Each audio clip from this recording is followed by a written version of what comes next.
mengingatkan untuk teman-teman agar diusahakan menggunakan headset untuk mendengarkan presentasi ini agar suara yang didengarkan lebih jelas. Terima kasih.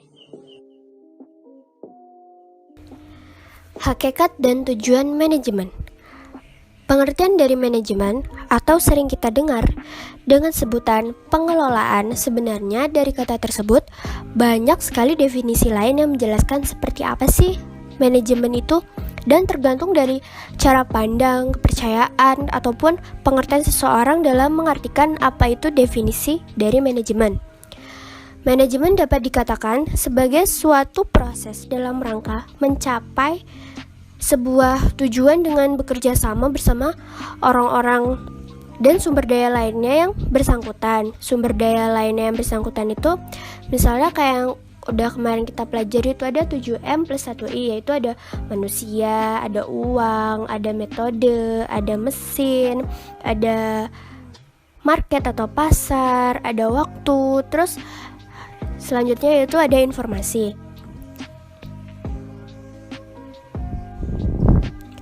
Selanjutnya, manajemen itu juga menjadi sebuah acuan sistem yang mana di dalamnya dapat mengordinir dan mengendalikan semua potensi yang ada dalam sebuah organisasi.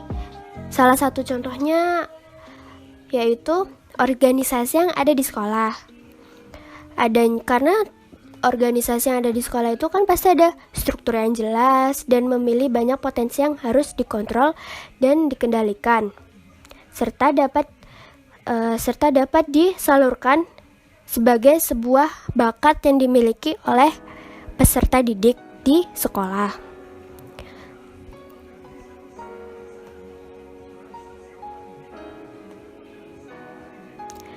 Pada hakikatnya, definisi dari manajemen pendidikan dan manajemen sekolah mempunyai pengertian dan makna yang sama di dalamnya.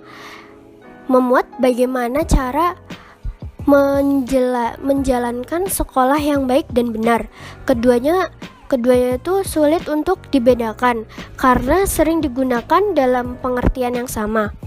Apa yang menjadi bidang manajemen sekolah merupakan bidang manajemen pendidikan juga. Dengan begitu, proses kinerja yang ditempuh melalui beberapa fungsi yang sama yang diturunkan, dan teori manajemen pada umumnya dan teori administrasi pada umumnya.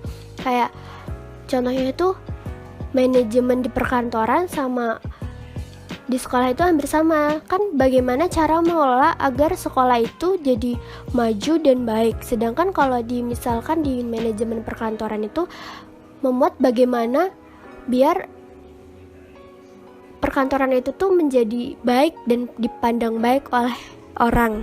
Terus hakikat definisi manajemen pendidikan memuat bagaimana cara menjalankan suatu sekolah dengan baik dan benar seperti yang tadi.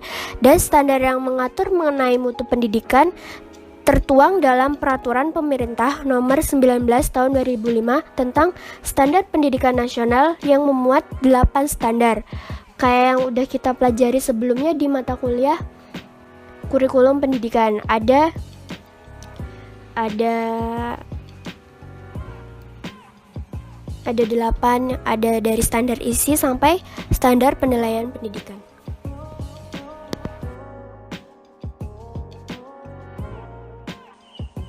Gerakan mutu pendidikan merupakan tindakan nyata yang dilaksanakan oleh lembaga penjamin mutu pendidikan dengan tujuan menjamin mutu pendidikan, baik pendidikan formal, non-formal, dan informal, yang pelaksanaannya dilaksanakan berdasarkan peraturan perundang-undangan yang telah ditetapkan. Tujuan gerakan mutu pendidikan berdasarkan Permendiknas antara lain ada 5. Yang pertama, terbangun budaya mutu pendidikan formal, non-formal, atau informal. Selanjutnya, pembagian tugas dan tanggung jawab yang jelas dan proporsional dalam penjaminan mutu pendidikan. Kemudian ditetapkannya secara nasional acuan mutu dalam penjaminan mutu pendidikan formal dan non-formal. Dan keempat, terpetakannya secara nasional mutu pendidikan formal dan non-formal yang dirinci menurut provinsi, kabupaten, atau kota, dan satuan atau program pendidikan. Yang terakhir, terbangunnya sistem informasi mutu pendidikan formal non-formal berbasis teknologi informasi dan komunikasi yang andal, terpadu dan tersambung yang menghubungkan satuan atau program pendidikan, penyelenggara satuan atau program pendidikan, pemerintah kabupaten atau kota, pemerintah provinsi, dan pemerintah pusat. Contoh peraturan pemerintah yang menjadi standar nasional pendidikan mengenai standar mutu pendidikan, yaitu Peraturan Pemerintah Nomor 19 Tahun 2005 yang memuat 8 standar, antara lain standar kompetensi lulusan, standar isi, standar pendidikan dan tenaga kependidikan, standar sarana prasarana, standar proses, standar pengelolaan, standar pembiayaan pendidikan, dan yang terakhir standar penilaian. Konsep implementasi standar mutu. Konsep implementasi standar mutu. Penetapan standar mutu di dalam pendidikan yaitu untuk menjamin mutu pendidikan nasional dan mencapai tujuan pendidikan nasional. Tujuannya yaitu mencerdaskan kehidupan bangsa serta menjadikan masyarakat Indonesia menjadi masyarakat yang bermartabat serta bermoral. Yang pertama, implementasi standar mutu dapat melalui konsep manajemen peningkatan mutu berbasis sekolah atau yang biasa disingkat menjadi MBS. Saat ini, urusan pendidikan di daerah sudah menjadi tanggung jawab masing-masing daerah atau biasa disebut dengan otonomi daerah. Nah, sekolah yang telah lulus uji coba kurikulum 2004 serta keseluruhan dapat secara mandiri mengembangkan kurikulumnya berdasarkan standar kompetensi lulusan atau SKL, standar isi atau SI, serta panduan umum pendidikan. Salah satu imbas atau bentuk dari otonomi daerah pada lembaga pendidikan yaitu manajemen berbasis sekolah atau MBS. Manajemen berbasis sekolah atau MBS ini menekankan pada kreativitas serta kemandirian dalam setiap sekolah. Sekolah berhak dan bertanggung jawab dalam pengelolaan segala sesuatu yang berkaitan dengan sekolah tersebut, seperti urusan administrasi, keuangan, dan segala yang berada di dalamnya. MBS ini menekankan kepada kreativitas serta kemandirian dalam setiap sekolah. Sekolah berhak dan bertanggung jawab dalam pengelolaan segala sesuatu yang berkaitan dengan sekolah tersebut, seperti urusan administrasi, keuangan, dan segala yang berada di dalamnya.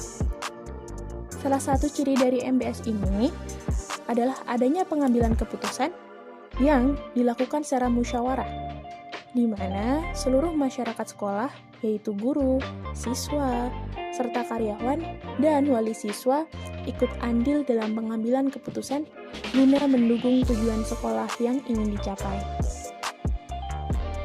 Tujuan utama dari MBS ini adalah untuk menyeimbangkan antara kewenangan dari sekolah dengan kewenangan dari pemerintah daerah maupun pusat, agar manajemennya menjadi lebih efisien.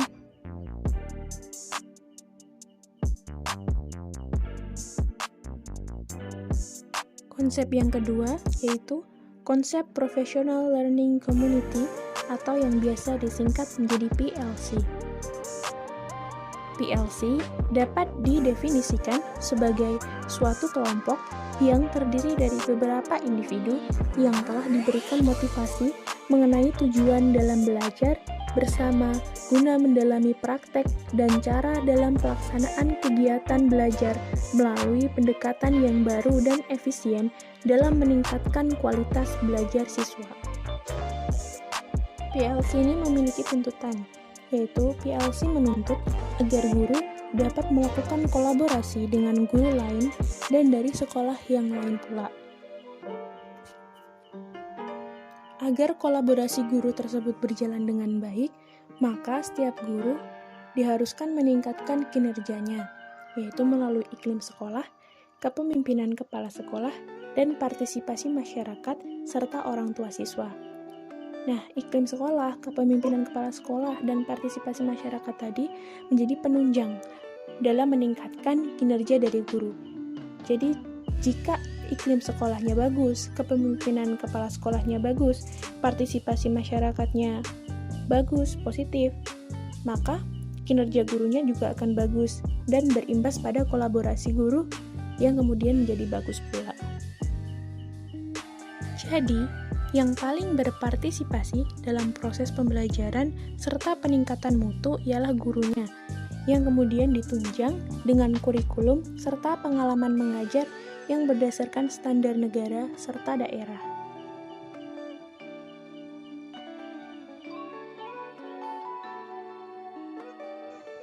Implementasi manajemen mutu terpadu di sekolah atau madrasah. Implementasi manajemen mutu terpadu artinya adanya usaha menjalankan perubahan sistem manajemen yang telah ada dan telah digunakan. Perubahan tersebut dari sistem manajemen tradisional atau manajemen lainnya beralih ke sistem manajemen baru, yaitu Total Quality Management atau manajemen mutu terpadu. Pendidikan yang berkualitas tidak hanya dilihat dari mutu lulusannya saja, tetapi juga dilihat dari bagaimana lembaga pendidikan tersebut mampu memenuhi kebutuhan pelanggan sesuai dengan standar mutu yang berlaku. Dalam mengimplementasikan manajemen mutu terpadu di sekolah atau madrasah, harus melalui tahapan-tahapan yang terencana. Tahapan manajemen mutu terpadu dikelompokkan menjadi 3 tahapan, yaitu tahapan persiapan, perencanaan, dan pelaksanaan. Masing-masing dari tahapan tersebut terdiri dari beberapa langkah, di mana waktu yang diperlukan untuk setiap langkah tergantung pada organisasi yang menerapkannya. Tahapan persiapan yaitu meliputi pelatihan, menyusun visi dan prinsip sebagai pedoman merumuskan tujuan, komunikasi dan publikasi, identifikasi kekuatan dan kelemahan, identifikasi pendukung dan penolak, memperkirakan sikap karyawan, dan mengukur kepuasan pelanggan. Tahapan perencanaan meliputi identifikasi proyek komposisi tim dan pelatihan tim. Yang terakhir, tahapan pelaksanaan meliputi penggiatan tim, umpan balik dari pelanggan, dan umpan balik dari karyawan.